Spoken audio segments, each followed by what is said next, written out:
नमस्ते जी भाई। मैं डॉक्टर गाजीपुर के रहने वाला हूँ। मेरा नाम शिवाजी है। खास तौर से मैंने बहुत जगह काम भी किया और बहुत राजनीतिक पार्टियों में भी उच्च दायित्व पे रह के काम किया। ऐसा मेरा काम करने का जो पर्पज़ था देशभक्ति को लेकर था, उस पर्पज़ से मैंने काम किया। पर कुछ हमारा जगह जो है अलग विशेष तरीके का है। खास तौर से कहें तो मुस्लिम एरिया क्षेत्र में है और हमारा बहुत सारा ऐसा लोग हैं जो ऐसे आपसी बनाव भी है, ऐसा कोई दिक्कत नहीं। और कुछ ऐसे विशेष 2-4-5 ऐसे लोग राजनीतिक तरीके से या जो भी तरीके से सोचने वाले व्यक्ति हो, गलत या मेरा आंकड़ा भी गलत हो सकता है। और वो लोग फिर मुझे सोचते हैं कि मैं मुस्लिम विरोधी कार्य करता रहता हूँ। कब भाजपा में काम किया आपने? जी। बीजेपी में। ओके। कब से कितने टाइम तक? लगभग 2017 से ये 16-17 समस्या से। रहती है।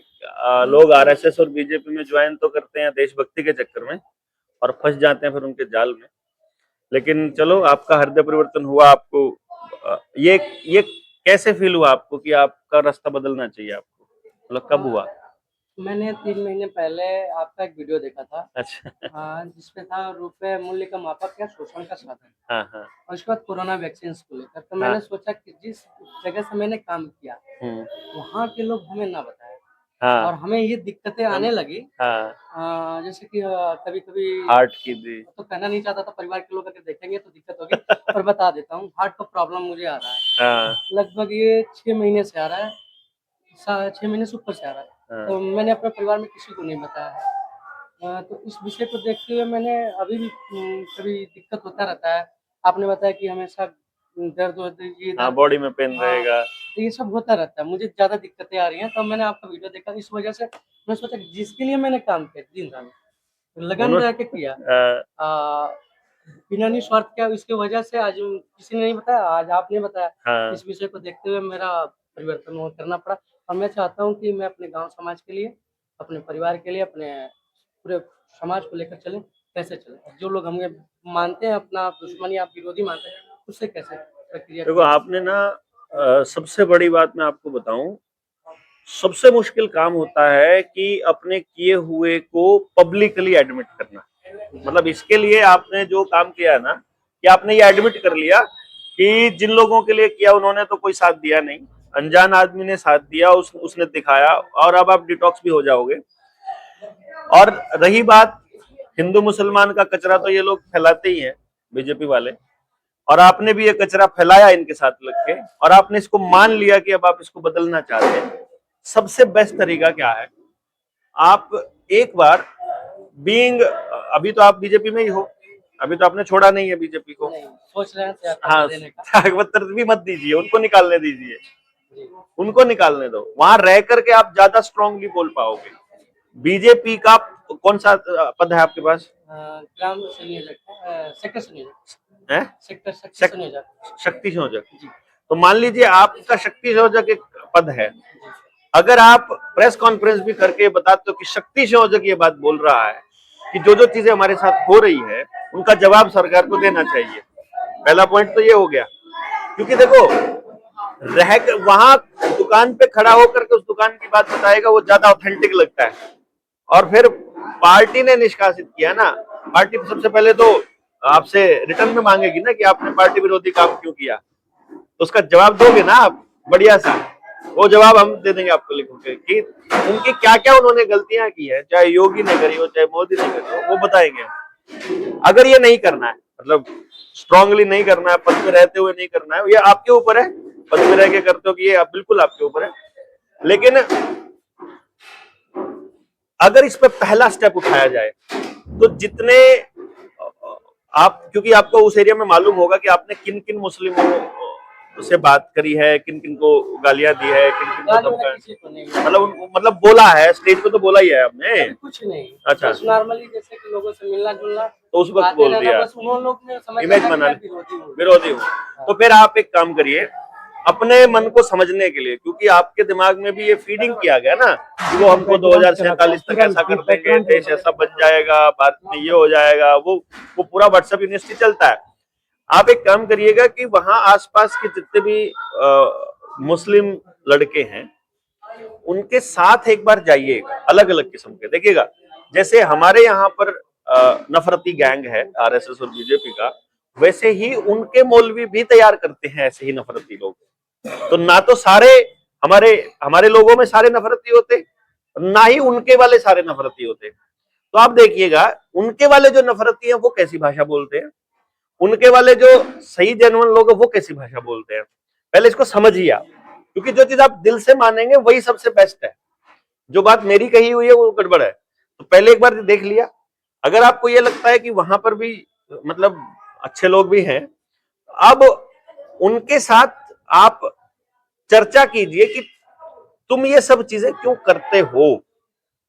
जो वो कहते हैं ना, मतलब उनके बारे में, हमारे बारे में, कुरान के बारे में, आयतों के बारे में, यहां तक कि खुद वेदों के बारे में भी गलत प्रचार यही लोग करते हैं। वेदों का गलत प्रचार भी यही करते हैं और कुरान का गलत प्रचार भी वही लोग करते हैं। कौन? जो धर्म को कंट्रोल करने की कोशिश करते हैं। उसमें मौलवी भी आता है और उसमें पंडित जी भी आते हैं। मतलब पंडित जी इन द सेंस जो धर्म का ठेकेदार है, ये धर्म गुरु हो गए।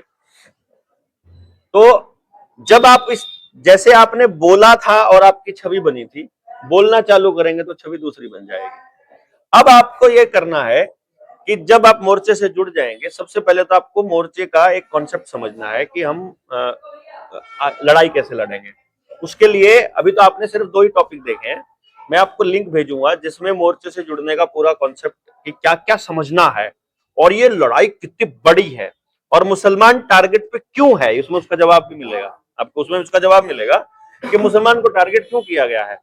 अब फिर मुसलमानों से बात करना वो समझ लेने के बाद, और फिर देखना कि एक्चुअली मुसलमान को टारगेट इसलिए किया गया था। और इन लोगों का सबसे बड़ा डर, यहूदियों का जो सबसे बड़ा डर है, मोदी तो बाप बोलता है ना यहूदी को ये वो बोल रहे हैं कि इजराइल जो है बाप लैंड है और हमारी मदर लैंड है। वो बाप, उसने तो बाप ही मान लिया, तो वो उसको अपना बाप मानता है। ये बात मैंने 4 साल पहले बोली थी अपने वीडियोस में कि इजराइल सारा कुछ कंट्रोल कर रहा है। उसको जब आप समझेंगे ना, तब आपको मेरे से पूछने की जरूरत नहीं पड़ेगी कि काम कैसे करना है। ठीक है ना। दूसरी बात, हमको काम करना है सोसाइटी के लिए, ना हमें एंटी हिंदू, ना हमें एंटी मुस्लिम, ना हमें प्रो मुस्लिम या प्रो हिंदू बन के काम करना। हमको एक इंसान बन के काम करना है। इंसान रहते हुए जो नफरत फैला रहा है समाज के किसी भी तबके के खिलाफ, मतलब हमारे में भी जात जात की भी तो नफरत होती है ना, ठीक है ना। ऐसा थोड़ी है कि सिर्फ खाली धर्म की ही नफरत है, संप्रदाय की ही नफरत है, जात जात की भी है। तो जो किसी जात के प्रति नफरत फैलाए, किसी वर्ग के प्रति या किसी भी व्यक्ति के प्रति भी नफरत फैलाए, उस आदमी को रिजेक्ट करना है बेसिकली सोसाइटी से। ये हमारा पहला काम है। हमको काम करना है केवल प्रेम पर, हमको काम करना है क्योंकि सस्टेन करेगा केवल प्रेम। और वो आदमी अगर नफरत से भरा हुआ है, उससे भी आप प्रेम से ही लड़ सकते हो, नफरत से आप उससे भी नहीं लड़ पाओगे। नफरत से तो नफरत और बढ़ेगी। और फिर हमको एक काम करना है, उसमें जो आ रहा है उसको ले लो, शामिल कर लो बस। प्लान करके कहीं जाने की जरूरत नहीं, प्लान करके कुछ बोलने की जरूरत नहीं, प्लान करके कुछ भी नहीं। हमको अपने गांव के लिए काम करना है भाई, बात खत्म। गांव में जो भी है सबके लिए करना है। हमको ब्राह्मण के लिए भी करना है, चमार के लिए भी करना है, जाट के लिए भी करना है, राजपूत के लिए भी करना है, मुसलमान के लिए भी करना है, हिंदू के लिए भी करना है, सबके लिए करना है। तुम बताओ तुम अपने गांव के लिए करना चाहते हो कि नहीं करना चाहते हो। क्योंकि अपनी टैगलाइन है, जो बीजेपी का है वो गांव का नहीं हो सकता, जो कांग्रेस का है वो भी गांव का नहीं हो सकता, जो सपा का है वो भी गांव का नहीं हो सकता, जो आपका है, जो दूसरी किसी पार्टी का है, जो किसी भी पार्टी का व्यक्ति है वो गांव का नहीं हो सकता। सिंपल सी बात। तो सबसे पहले गांव को यह बात समझा दो कि पॉलिटिकल पार्टियों के आदमियों के कॉन्सेप्ट को पहले काटा मारो, पार्टी को अपनी रख के आओ बाहर। यहां बात करेंगे गांव की, अपनी पार्टी को वहीं रखो। अब हम गांव के लिए कुछ करना चाहते हैं, गांव तय करेगा ये क्या है। अब बताओ कौन सी पॉलिटिकल पार्टी इसमें सपोर्ट करेगी, वही इस मुद्दे पर हम उसका साथ, इस मुद्दे पर। फिर दूसरा मुद्दा, तीसरा मुद्दा, कोई मुद्दा किसी पार्टी का, कोई मुद्दा किसी। असली मुद्दों पे जब जैसे ही बोलने लगोगे, असली समस्या तो तब आनी चालू होगी आपको। यानी कि जैसे हमारे साथ हुआ, पुलिस को बोल दिया उन्होंने, थाने वाले सुबह उठा के ले गए, पूरा दिन पीटा, शाम को छोड़ दिया। ठीक है, ये भी हो सकता है। ये पहले पता होना चाहिए, ठीक है ना। और यूपी में तो स्पेशल टास्क फोर्स है।